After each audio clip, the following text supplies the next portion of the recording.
What's up, folks? Khalid Bay. We took a break from doing episodes of Let's Talk over the holidays, and now we are into early 2026. We may have paused. Politics did not. A lot's been happening. We'll get back into it. Let's get 2026 started right. Let's get to it. Let's talk.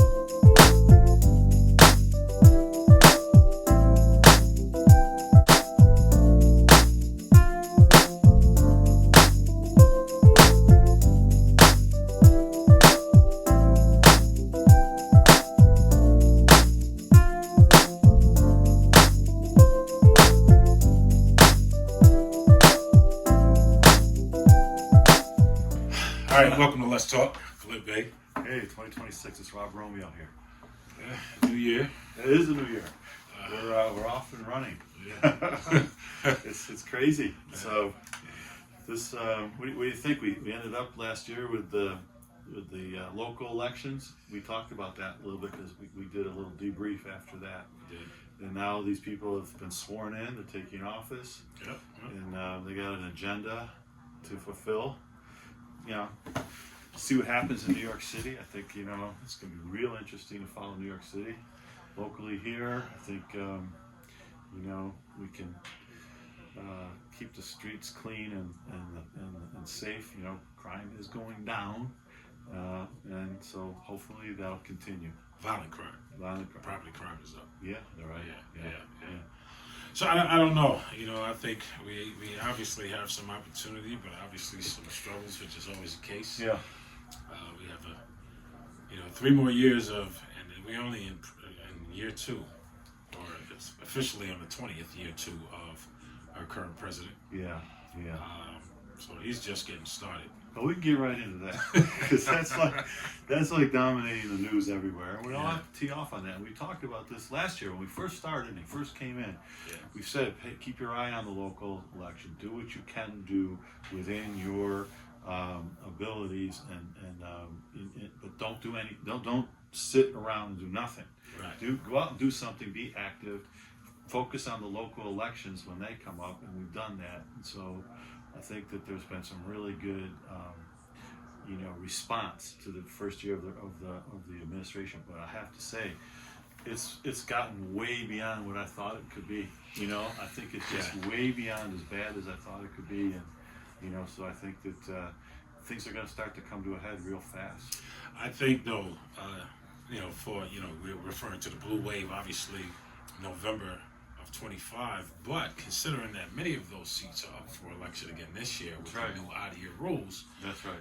Democrats can't afford to fall asleep at the wheel. You got to come right back out and vote this year. Yeah. Or last year's vote won't matter. Yeah. I think that, the momentum is still there and it's growing, but I think the momentum is fueled by the outrage of everyday things happening. And now we can talk about, since we last talked, which is only a few weeks ago, we invaded Venezuela and pulled the dictator out of Venezuela, which is, on the one hand, the guy is Maduro is, criminal and a ruthless dictator, and he oppresses his people.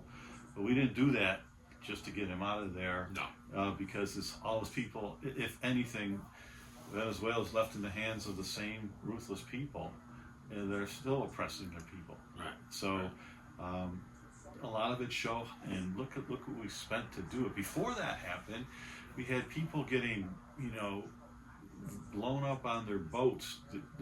These small boats traveling to, Trinidad and Tobago or something, not even capable of getting to the United States. Right. And they're getting blown up by the U.S. military, and then they're surviving the first attack, and we're still killing them. Yeah. But that all just went away.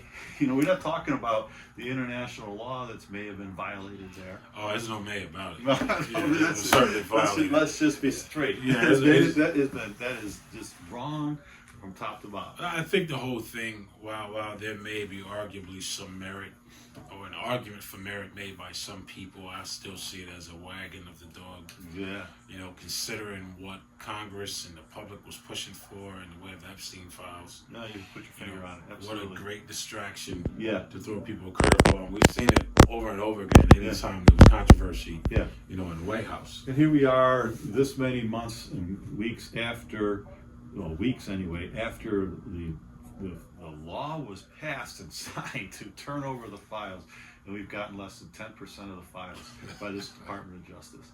Is this not a cover-up, or they're just withholding the information and then distracting? Yeah. But what a major distraction to use the U.S. military to that extent. And then, that kind of blows over. He's done that. He doesn't have there's no answers for what to do next.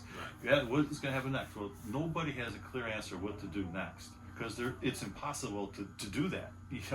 What are you going to do? Put our U.S. military boots on the ground in Venezuela? Well, that's what he said. He said that the U.S. will run Venezuela until another person is installed. That's not happening. Yeah. And so what does he have to do next? Now he turns his attention to Greenland.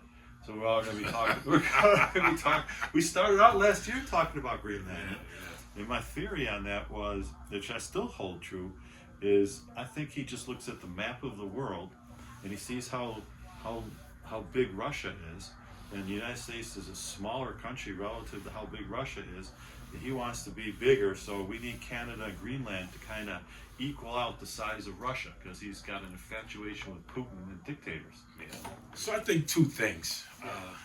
One, in regards to Trump, and then two, what I think, what I know is a successful tactic that has been used over the years. One, I think Trump may be a bit of a historian. And what I mean by that is I think he's impressed and motivated by actions of the past. Conquer. Yes. He's literally like in the Byzantine Yeah. era where he believes he can just go conquer a land and take it from him. Yeah. Yeah. So that part is interesting, and I think that's kind of where his head is. The other thing I'll add, for the consideration of the listener, is what you're looking at. Oftentimes, we hear a lot about propaganda. We've been hearing for years, media, social media, and the like. Is the battle of a narrative. The battle of a narrative is more important than the battle of anything else. The person who controls the narrative, which has always been the effort of this White House, and they've unfortunately have done a decent job. The battle of a narrative is really the battle over the king of the mountain. Whoever controls the narrative is controlling the reality of the many observers in American society, for sure. Yeah, no question about it. Yeah, and we can't seem. I mean, the population is too large. The narrative is too big to separate people from it, to put them in a position where, a real objective look could be taken at what's happening in our country. And from my perspective, that is a serious, and has always been, our struggle. I think you're exactly right. I think that the biggest problem is the control of the narrative, and I'd go back to right-wing media controlling the narrative for 20, 30 years with Rush Limbaugh and his followers, and the Sinclair broadcast system, and now you have then right into Fox News and right into Trump himself, just putting everything out, and it's very Orwellian.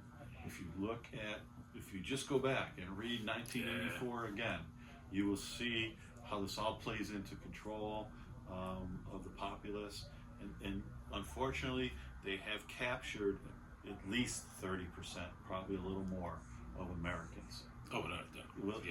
That is just really a shame, and that's one of the reasons why I like doing this, because at least we have a chance, an outlet to express some of this, have some of our viewers take a step back and look at some of this, and we have to understand that controlling the narrative, as you put exactly right, is really the game. Yeah. And that's where we're at, and I don't know, how do we break through? We can't let it happen. We have to break through, and all efforts have to be expended to do that.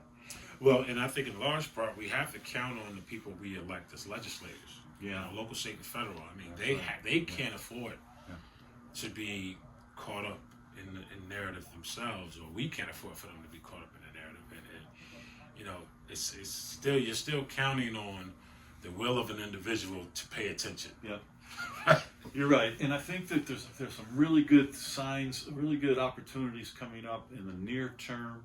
I think that first and foremost, the Epstein files, that can't go away.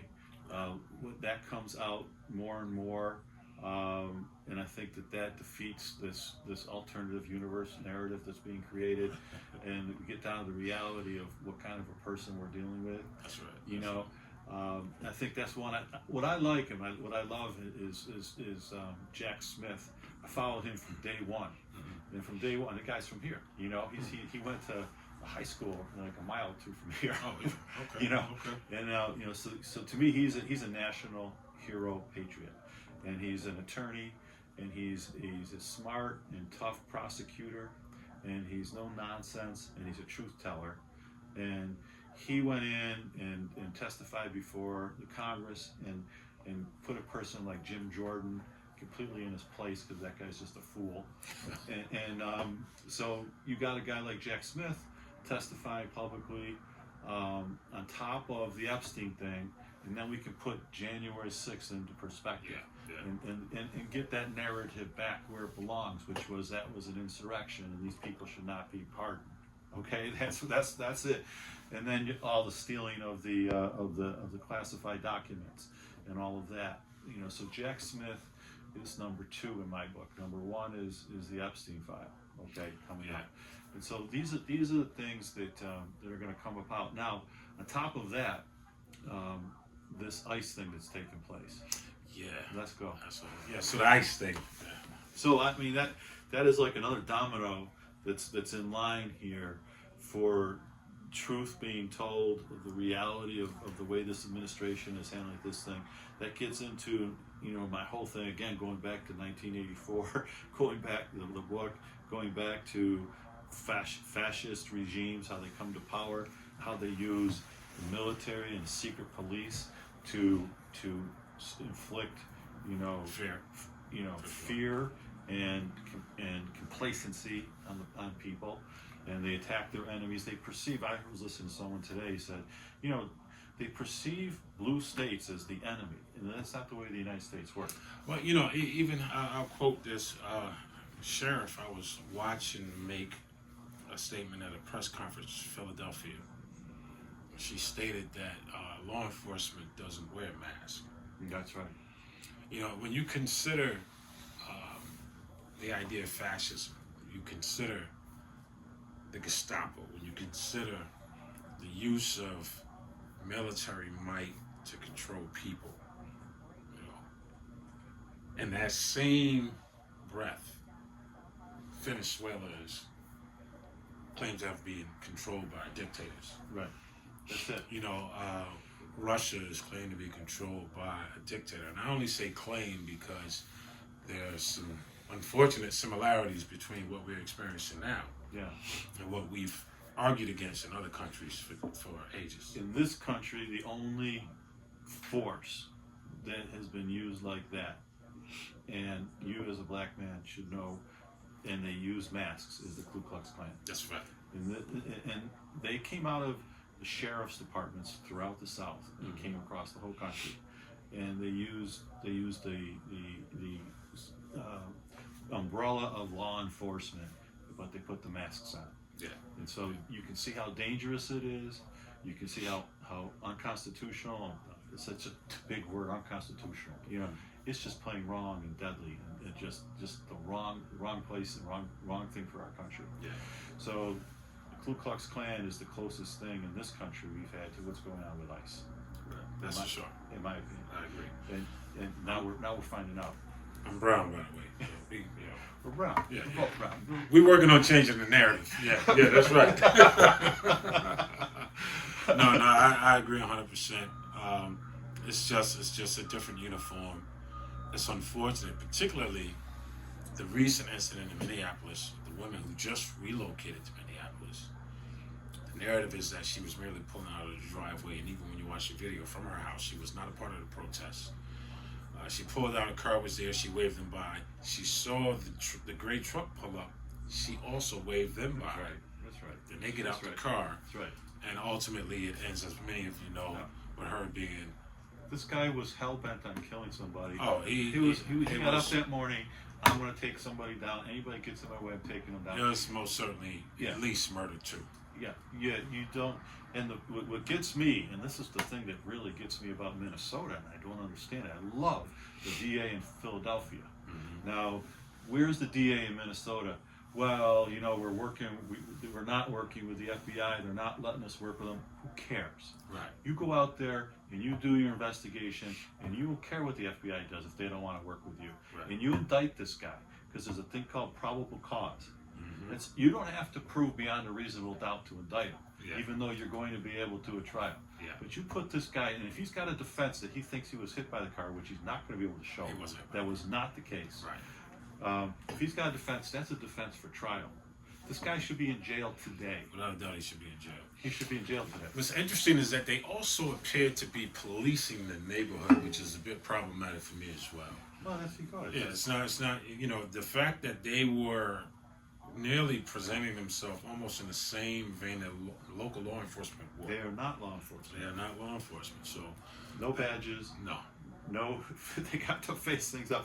No, they don't even have a mission of who to arrest. They're just walking around, looking around. What are they doing? The danger of this is any goofball can put on military fatigues and put ice on their chest and run outside with a mask on. That's the other danger. And no one would be able to tell the difference because even the ICE agents may not know if it was an ICE agent. The fact this woman was in her car and another guy came up to her, masked guy gets out of an unmarked car with no identification, wearing a mask, and goes to grab at her car. How is that her problem that she tried to get away? Yeah, she just proceeded to go along her way as most innocent citizens would do. And then how about the misogynistic thing about this thing? Yeah. This guy was not going to be told or disrespected by a woman, period. Yeah. He did not want women getting the last word in. Yeah. So when she said, hey, I'm not out against you, I'm not mad at you, I just want to move along here, and that was not going to be the last word in his book. So he took her out and then called her. He had his hand on his gun from the time he stepped in front of the vehicle. That's right. And I believe it was out the holster already. Yeah. That's right. Walking around with a cell phone in one hand and a gun in another hand. That's right. That's right. What police procedure is that being followed? That's an assassin. That's a killer, as far as I'm concerned. So, my man, we covered 3 things that are going to happen real soon that are coming to a head.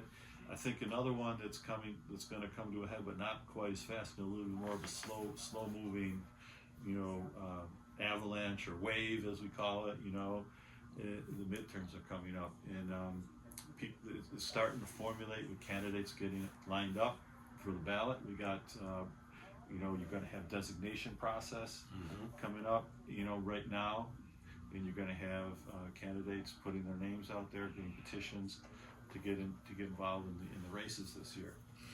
Yeah, I would expect quite the turnover in Congress.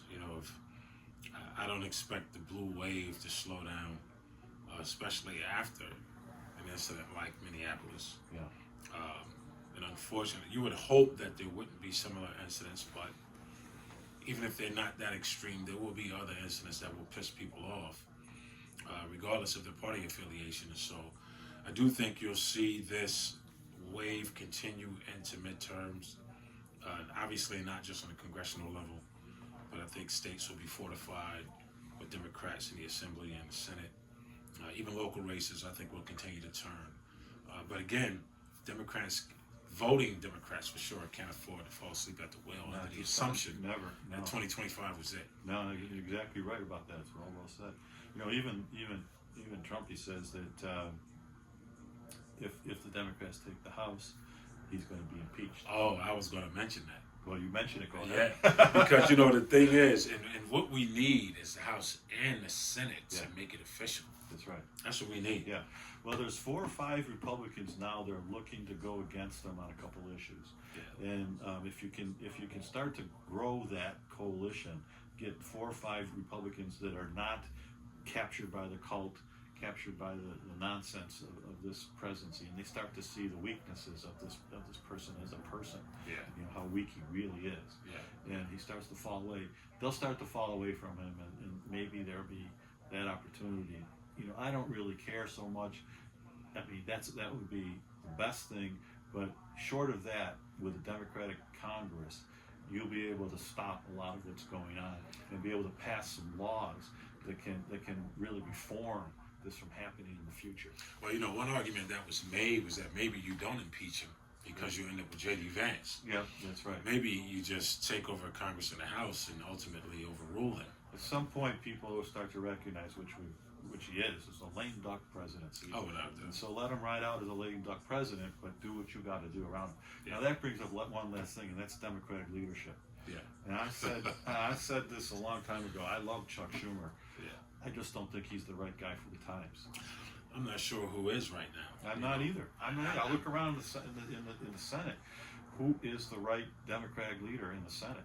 In the House, okay, Hakeem Jeffries, I can go with if they get behind him, he can do it. But I said to begin with, Schumer should have been out every single day with a press conference. Every single day that there's news that the president does something, he should have a press conference in the halls of the Senate with all of his senators behind him and say, this is what happened, Sure. This is what we disagree with, this is what we're going to try to do to stop it. That's right. Every day, but no, Yeah. it's been none of that. Yeah. It's been no leadership that really, so, and it's just the persona is really the thing. You need somebody that the country can get behind as a Democratic leader. Yeah. And I don't think the country can get behind him at this point. It's just, for whatever reason, we need somebody younger and just, that can relate more to the country as a whole. Yeah, and if there's going to be, I don't know, if a meeting of the minds with the White House, it can't be without any benefit to the other side, So, the controversy of reopening the government and the decision that was made. The only time in the first term of Trump that the Democrats made any headway with him was when Nancy Pelosi went in there. Yeah. And she came out, popped her collar, wore the sunglasses, and people said, she's a tough bitch. That's right. That's right. She can handle this guy. Yeah. But since then, we've had nobody at that level that can come out and control the narrative after the fact. Yeah. And, what happened? What's the fact? And he'll just spin it any way that he wants to spin it. It's not the right way. And I'll continue to point out what I think the Democrats missed on Project 2025. They attempted to make the narrative about a spooky book. Mm-hmm. That wasn't enough. It was too, it was too in the air. It was too fluffy. I call it fluffy, right? They had no real edges where you can see the logic of what they were arguing. Instead of really digging in there and finding a way to discredit any particular points they had issue with, or to even give credit to those that may have been valid. Right. And to not realize that the ultimate machine behind anything that Trump is doing is the Heritage Foundation. That's right. To not call that out and to not, really put together a campaign to combat that. Yeah. As far as I'm concerned, the Dems are still on vacation. And that's why you're exactly right that if he goes and you get Vance in there, that Heritage Foundation is still working. Yeah, that's better for them than Trump is. Yeah, because he's smarter than Trump. Yeah. He's definitely smarter than Trump. Yeah, and he's a Christian nationalist. Yeah. Trump ain't no Christian nationalist. Well, Trump does whatever he has to do. To me, when I hear Christian nationalist, it's just it just strikes of 1930s Germany. Yeah, it's just without a doubt. It's just what it is. They're Without a white, doubt. they're Christian, they're nationalists. It's Ku Klux. That's That's for sure. So that's the fight ahead of us. Yeah, I think so. So I don't know. We want to hear your thoughts, your opinions. Please comment, subscribe. Yeah. Stay in touch with what's going on here on Let's Talk. Yes, absolutely. Want to hear back? Stay active and find your beauty and grace in your fight against what you see is wrong. That's right. Khalid Bay. Rob Romeo. Catch you on the next one.